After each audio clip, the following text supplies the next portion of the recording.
The timeline before Gears of War is somehow much less peaceful than the horrific Locust War. Not too long ago was the Age of Armageddon, 1,000 years of global warfare that brought humanity to the edge of extinction several times. Eventually, humanity realized the inevitability of the species if they continued their wars, and thus the Age of Silence began. Nations turned their backs on warfare and attempted to build up their infrastructure, scientific endeavors, population, and society as a whole. And while there were some wars, they were relatively peaceful. However, their uprising brought on a devastating energy crisis that nearly brought humanity back into the Stone Age. This was resolved by Dr. Helen Cooper, who discovered the light mass process that turned the useless emulsion liquid into a miracle energy source. Once again though, humanity brought on its own undoing, and nations with little emulsion reserves began fighting with nations with an abundance of emulsion.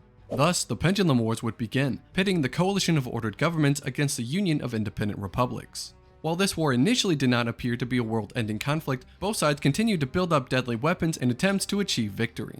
It would finally come to an end after 79 years, with the COG victorious. Unfortunately, just 6 weeks later, the Locust emerged from the ground on eday and changed the course of human history forever with the 17-year-long Locust War. We have a plan to end this war once and for all. Yeah, right.